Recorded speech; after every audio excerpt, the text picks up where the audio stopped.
Fala, povo de Deus, graça e paz do Senhor. Muito bom estarmos juntos mais uma vez no nosso Amar Pod, o podcast da Igreja Amar. É uma alegria mais uma vez estarmos juntos com vocês aí para podermos compartilhar a palavra de Deus. Nós estamos numa série chamada A Igreja, o Corpo de Cristo, e cada dia nós temos falado aqui um tema específico sobre esse tema maior que é a Igreja, o Corpo de Cristo, e temos aprendido muito nessa série sobre particularidades a respeito da Igreja, a Igreja do Senhor, que nós tanto amamos e temos aprendido ainda mais a amar e compartilhar com ela das coisas que Deus tem falado. Olha só, hoje é o 30º dia da nossa série e o tema de hoje é santificação. Lembrando que essa semana aqui nós estamos falando sobre o avivamento da igreja, estamos falando sobre renovação, sobre a palavra de Deus nos motivando, nos impulsionando para fazer a vontade de Deus. E hoje nós vamos falar sobre santificação, sem a qual nós não podemos ver o Senhor, conforme diz a palavra. E santificação é um tema importante para nós. E eu quero compartilhar com vocês aqui um texto que está no profeta Isaías, capítulo 6, versículo 1, que diz assim, no ano em que morreu o rei Uzias, eu vi também ao Senhor assentado sobre um alto e sublime trono, e a cauda do seu manto enchia o templo. Serafins estavam por cima dele, cada um tinha 6 asas, com 2 cobriam seus rostos, e com 2 cobriam seus pés, e com 2 voavam. E clamavam uns aos outros, dizendo: Santo, Santo, Santo é o Senhor dos exércitos. Toda a terra está cheia da sua glória, e os umbrais das portas se moveram à voz do que clamava, e a casa se encheu de fumaça. Então disse eu, aí eu paro aqui, versículo 5, o texto diz assim: então disse eu, ai de mim, pois estou perdido, porque sou um homem de lábios impuros e habito no meio de um povo de impuros lábios. Os meus olhos viram o Rei, o Senhor dos exércitos. Porém, um dos serafins voou para mim, trazendo na sua mão uma brasa viva que tirara do altar com uma tenaz. E com a brasa tocou a minha boca e disse: eis que isto tocou os teus lábios, e a tua iniquidade, o teu pecado foi tirado, e expiado o teu pecado. Depois disso ouvi a voz do Senhor que dizia: a quem enviarei? E quem há de ir por nós? Então disse eu: eis-me aqui, envia-me a mim. Aleluia! Que texto maravilhoso, irmãos. Esse momento aqui é um momento ímpar na vida do profeta Isaías, porque é nesse momento em que ele tem essa visão, onde ele vê a glória de Deus, ele vê os anjos do Senhor servindo a Deus, ele vê os anjos cantando e glorificando ao Senhor, dizendo: Santo, Santo, Santo. Nesse momento que ele vê toda a presença de Deus, toda a glória, ele consegue enxergar a perfeição, a grandeza, o poder de Deus. É nesse momento que ele olha para Deus que ele reconhece que ele é um pecador, que ele é um cara que está muito longe de Deus e que precisava do perdão e da graça do Senhor.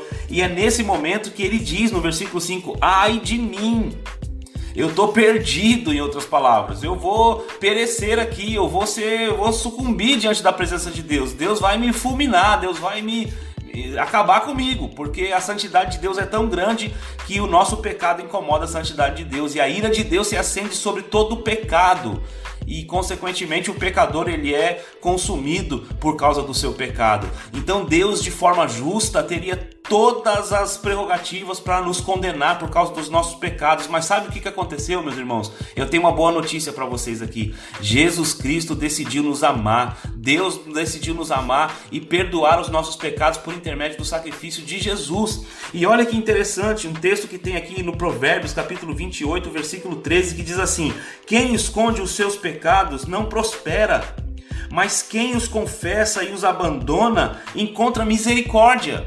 Nós estamos falando aqui no tema de hoje de santificação, mas não tem como a gente falar de santificação sem falar da nossa condição. Nós somos pecadores miseráveis e não temos condições de viver a santificação de Deus. Mas a grande maravilha de tudo isso é que há uma resposta de Deus para as nossas vidas, nos dando condições de viver uma vida de santidade, uma vida de santificação. Olha que interessante, o texto nos aponta aqui que quem esconde os pecados não prospera, mas quem confessa e abandona os pecados encontra misericórdia de Deus, encontra o favor de Deus. Então a igreja de Cristo, ela é santa e deve crescer num processo de santificação. Para isso, meus irmãos, é muito importante que haja reconhecimento do pecado e confissão constante. Confissão constante. Olha, não esconder o pecado é muito importante. Porque é impossível, na verdade, esconder pecados de Deus, né? Vamos ser sinceros, não tem como a gente esconder pecados de Deus, porque Deus vê todas as coisas. A Bíblia afirma claramente que Ele sabe de todas as coisas antes de a palavra chegar à nossa boca. Ele já conhece os nossos pensamentos, conforme diz o Salmo 139. E eu quero encorajar você aqui a ler o Salmo 139 hoje, depois desse nosso devocional. A ideia aqui do Salmo 139 não é que podemos esconder, mas sim o fato de não reconhecer o pecado e a falta de temor de Deus. Quem esconde não prospera, ficará sempre com um sentimento de culpa e uma vida de derrota. Essa é a questão, porque assim, embora Deus ele possa saber de todas as coisas, mas se nós não confessamos a Ele, nós é que sofremos. Porque não confessamos, nós ficamos com sentimento de culpa, nós ficamos aí, né, com sentimento de derrota, se sentindo fraco. Por quê? Porque não confessamos, porque não declaramos isso diante de Deus. E por causa dessa confissão, né, nós somos perdoados por Deus. Então, nós não podemos esconder de Deus os nossos pecados, mas muitas vezes a gente quer esconder. Irmãos, a gente é vagabundo mesmo, a gente quer esconder os pecados de Deus, sabendo que nada fica oculto aos olhos de Deus. Então é importante a gente ter isso no coração. Deus conhece tudo da nossa vida.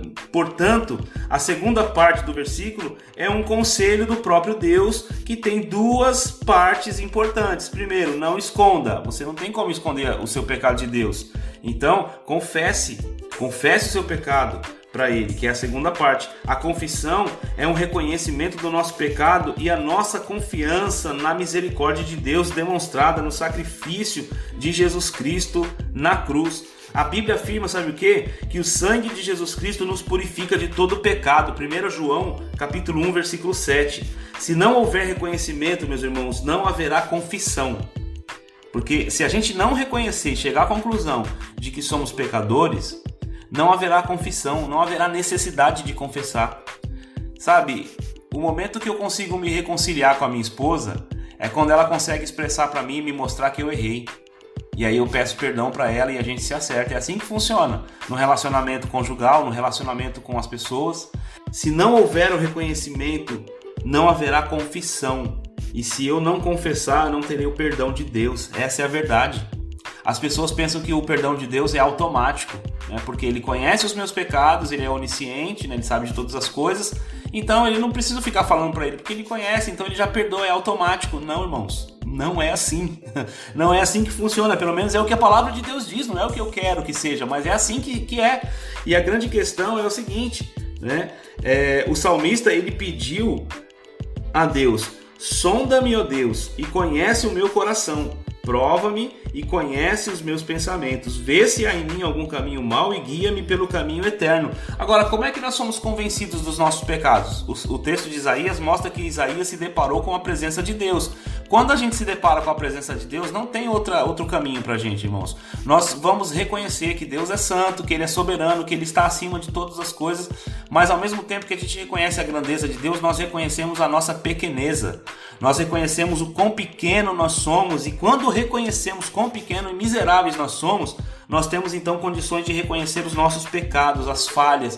Mas, irmãos, há algo mais interessante para a gente pensar aqui também sobre isso, porque Deus não se revela a nós assim, de forma muito normal, como a gente está acostumado, né? Por exemplo, se alguém quer se revelar para mim, eu preciso ver essa pessoa, né? Eu preciso ver alguma imagem dessa pessoa, preciso ver uma foto, aí eu vou entender, poxa, né? Apareceu uma foto da minha esposa aqui no Facebook, lembrando que há 2 anos atrás a gente teve um momento, então foi revelado, foi me mostrado alguma coisa a respeito da minha esposa para eu poder me lembrar dela e saber quem eu sou, que eu sou esposo dela, que ela é minha esposa e coisa desse tipo. Agora, como que Deus se revela pra gente poder ver a glória dele, ver a santidade dele e depois chegar à conclusão de que a gente é pecador? Como que isso acontece? Meus irmãos, isso não acontece de forma natural como a gente fala com as pessoas. Isso acontece quando a gente vai para a palavra de Deus. Quando você começa a ler a palavra de Deus, as primeiras impressões que você vai tendo é de confronto, de conflito. Você fala, não, peraí, essa palavra está dizendo dizendo isso? Tá dizendo isso, ela tá dizendo para você abandonar aquele caminho, ela tá dizendo para você abandonar aquele pecado, ela tá dizendo para você que isso aqui não é para você fazer, que aquilo que você falou não era bom, que aquilo que você pensou não era legal. E aí Deus vai te mostrar o quão pecador você é no seu dia e como você está limitado nessa questão do pecado. E aí você vai perceber, cara, eu preciso de Deus para ser melhor. Eu preciso da presença de Deus para ser melhor. E é interessante porque o texto ele nos mostra isso. E o texto vai mostrar pra gente que é o Espírito Santo que vai nos convencer do pecado todos os dias. Mas a gente precisa reconhecer isso. Mas como vamos reconhecer se a gente não tem acesso à palavra de Deus? Por isso a gente apela aqui para que você esteja sempre tendo contato com a Bíblia, sempre tendo contato com a palavra de Deus, lendo em devocionais todos os dias, para que você seja convencido pela própria palavra, que não vai forçar a barra com você, mas vai te exortar em amor, dizendo, olha, você precisa melhorar isso. E aí sabe o que vai acontecer? Vai nascer em você um ser humano melhor. Vai nascer em você alguém que vai glorificar a Deus. Vai nascer alguém em você que vai receber misericórdia. Porque à medida que você conhece os seus pecados e você os confessa diante de Deus, você tem agora a próxima opção, que é abandonar o pecado. E se você parar nesse ponto aqui, você não mudou nada. Você só teve uma boa reflexão, você só teve um bom convencimento. Mas aqui o terceiro passo do texto é abandonar o pecado. Não adianta somente confessar, é preciso abandonar o pecado, o que faz a ideia de arrependimento. A ideia aqui é arrependimento. O arrependimento verdadeiro gera no nosso coração o desejo de mudar de caminho, mudar de rota. Eu me arrependo dos meus pecados e por isso eu não quero mais trilhar por esse caminho de pecados. E o desejo de não mais entristecer a Deus é o que mais vai nortear a nossa vida. A gente vai falar assim, pera, se isso aqui entristece o coração de Deus, eu não vou mais fazer. Sabe, eu gosto muito de comparar isso com o relacionamento do casamento. Porque, por exemplo, se eu sei que uma coisa irrita a Margarete, por que eu vou ficar fazendo aquilo, sabendo que irrita, que provoca ela?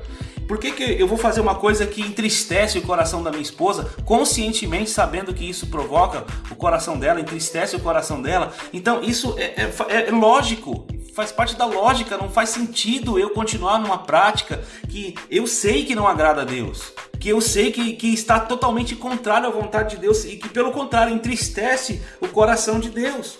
Pecar, meus irmãos, é uma coisa, continuar na prática do pecado é outra completamente diferente. Eu não estou falando aqui, irmãos, que quando a gente entra num processo de santificação, de confissão de pecados, a gente se tornou 100% santos e que a gente nunca mais vai pecar. Mas a questão aqui é que pecar é uma coisa e a gente peca, e isso tem a ver com nossa falha, nossa falibilidade, nós somos falíveis. Mas a grande questão é que continuar na prática do pecado é outra coisa. Alguém diz assim, né? Errar é humano, mas permanecer no erro é burrice, né? Alguém disse isso. E a grande verdade é que com relação ao pecado também, se você tem consciência de que aquilo é pecado e você permanece naquilo, não é só burrice, é também rebeldia. Sabe? E Deus ele fala que todo pecado de rebeldia é como feitiçaria diante de Deus. Olha que interessante. Então a gente precisa reconhecer o nosso pecado e abandonar. O apóstolo Paulo nos orienta que devemos fugir das oportunidades que podem nos levar ao pecado. 1 Timóteo capítulo 6, versículo 11 e o 2 Timóteo capítulo 2, versículo 22 também fala isso. E isso nos sugere que nós devemos limpar a vida e fazer todo o possível para mantê-la limpa.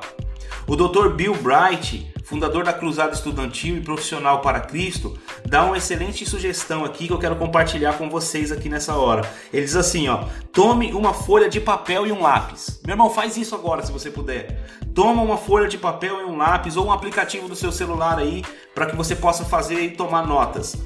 E aí você vai dizer assim: ore pedindo ao Espírito Santo que mostre se há algum pecado não confessado na sua vida. Ponto 3. Faça uma lista dos pecados que você tem cometido e coisas que você sabe que não agradam ao Senhor. Faça uma lista. Agora confesse um por um. E à medida que confessa, risque o pecado da lista. Olha que interessante. O ponto 5 agora, que é o último conselho dele. Depois de confessar todos os pecados, escreva sobre eles a promessa de 1 João 1,9. Eu vou declarar para você aqui. Meu irmão, para de sentir culpa. Para de sentir o teu coração te acusando. Para de ficar remoendo pecados antigos. Olha o que a Bíblia diz: se confessarmos os nossos pecados, Ele é fiel e justo para perdoar os nossos pecados e nos purificar de toda injustiça. Com certeza você experimentará a paz de Cristo e o poder do Espírito Santo em sua vida quando você confessar, tendo a fé de que quando você confessa arrependido de verdade, você vai reparar aquilo que você fez de errado, e se não for possível, você nunca mais vai praticar aquilo que você fez de errado, porque você abandonou o pecado. E sabe, eu quero que você nessa hora sinta aí o perdão de Deus sobre a sua vida. E não é porque eu estou falando, mas é porque a palavra de Deus está dizendo. E se você crê na palavra de Deus, a fé vai entrar no seu coração, a fé que vai tirar de você aquela sensação de culpa, aquele peso que fica sobre as costas de cada um de nós quando a gente peca. Jesus disse assim: vinde a mim todos os que estáis cansados e oprimidos, e eu vos aliviarei. Vinde a Jesus, porque Ele vai tirar de você o fardo, o peso da culpa que está sobre a sua vida. Jesus, Ele te perdoou. Para de ficar carregando esse morto nas costas, ele é pesado. Jesus, Ele quer tirar esse velho homem, essa velha natureza que está sobre você, o tempo todo martelando, dizendo para você: você não pode, você não pode. Sabe, irmãos, o processo de santificação não é instantâneo. Nós aceitamos a Jesus, entregamos nossa vida, desejamos viver para Deus num determinado dia, numa semana. E sabe o que acontece, irmãos? Nós estamos nesse mundo. Esse mundo é sujo, esse mundo é podre. Mas sabe, nós saímos do lamaçal do pecado, como o porco que fica na lama. A gente saiu daquilo ali e a gente agora voltou limpo, bem vestido. Só que o que acontece? O pecado para nós não é o lamaçal do pecado que a gente estava antes. O pecado para nós, agora que já estamos lavados no sangue de Jesus, é uma sujeira. Quando você vai comer um macarrão, cai ali um pouco de macarrão na roupa e poxa, aquela mancha do molho não sujou você todo não, meu irmão. Te sujou sim, mas você vai lá e pega um paninho, limpa, né, leva a roupa para lavar e você já está novo de novo. É renovação de Deus sobre a sua vida, é o perdão de Deus sobre a sua vida, é a graça de Deus sobre a tua casa, em nome de Jesus. É isso que Deus tem para você.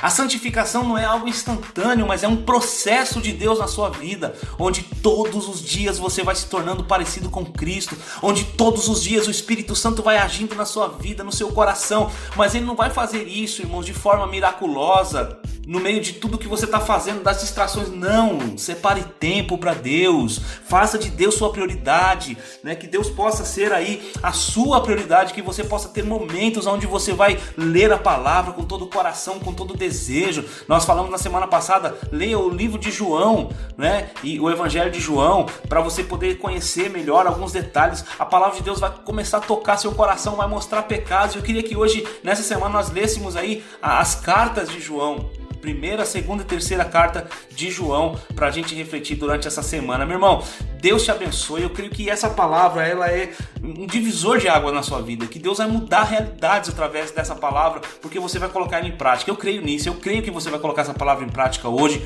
e que você vai buscar de Deus essa santificação, porque sem a santificação, diz a palavra, ninguém verá o Senhor. Lembra que santificação é o processo em que você está de abandono do pecado, quando você reconhece, confessa e abandona. Reconhecer, confessar e abandonar. Amém? Que Deus te abençoe nesse dia, que o seu dia seja produtivo, que o seu dia seja cheio da glória de Deus. Esse é o desejo do meu coração. Vamos orar? Vamos falar com Deus? Vamos pedir para que juntos aqui o Espírito Santo venha nos encher da sua graça? Eu creio que isso está acontecendo agora, já ao ouvir essa palavra. Já sinto aqui a glória de Deus, a presença de Deus nesse momento, tocando o seu coração, movendo no seu coração, impulsionando o seu coração para fazer a vontade de Deus. Eu já sinto isso aqui, Pai, em nome de Jesus. Senhor, eu me conecto agora com esse meu irmão, minha irmã, que está agora com toda humildade, Senhor, com seu coração aberto, Pai. Oh, Deus, como nós precisamos da Tua presença, Pai. Como nós precisamos do Teu toque, Senhor. Nós reconhecemos aqui que somos tão limitados, que somos tão pecadores, ó Pai. Como Isaías, Senhor, nós nos sentimos, Senhor, ai de mim, Senhor. Sentimos esse clamor de Isaías em nós. Ai de nós, ai de mim, Senhor, porque eu estou perdido. Senhor, ó Deus, porque eu sou um homem de lábios impuros, disse Isaías, e eu sou também, Senhor, de pensamentos impuros, Senhor. Eu habito num mundo tão pecaminoso, Senhor, tão impuro, onde as pessoas são más, são cruéis, Deus, e muitas vezes eu sou influenciado por tudo isso, Senhor, mas, ó Deus, eu coloco a minha vida diante do Senhor, eu coloco aqui os meus irmãos diante do Senhor, ó Deus, em oração, e juntos aqui nessa conexão, nós estamos crescendo na Tua presença, Senhor, porque o Senhor, ó Deus, vai nos revelar aquilo que aconteceu com Isaías. O Senhor nos visitará e nos tocará com a Tua graça, e nós seremos perdoados, os nossos pecados serão transformados aqui pelo poder do nome de Jesus, e nós teremos aqui os nossos pecados perdoados por Jesus. E a Tua palavra diz que assim como se afasta o Oriente do Ocidente, assim o Senhor afasta os pecados da gente, Senhor. Nós cremos nas Tuas promessas, ó Pai, nós cremos nas Tuas palavras, e por isso te pedimos, Pai, abençoa esse momento aqui, abençoa a vida do meu irmão, Senhor, que haja perdão de pecados agora, Senhor, que haja cura, Senhor, que haja libertação do Senhor agora, em nome de Jesus. Demônios que aprisionam a mente, demônios que aprisionam a alma, em nome de Jesus nós declaramos agora libertação, saiam agora, em nome de Jesus. Que a bênção do Senhor repouse sobre essa casa, sobre essa vida, em nome de Jesus. Amém. Glória a Deus. Que Deus te abençoe, meu irmão, minha irmã, em nome de Jesus. Nós ficamos por aqui. Se você gostou, meu irmão, compartilha aí, faz um comentário aí se você estiver no YouTube. Pra gente vai ser muito bom saber e ter um retorno de como tem sido os nossos devocionais pra você aí, porque isso motiva a gente a continuar fazendo aqui todos os dias esses devocionais, tá bom? Que Deus te abençoe e fique na paz em nome de Jesus. Amém. Fui!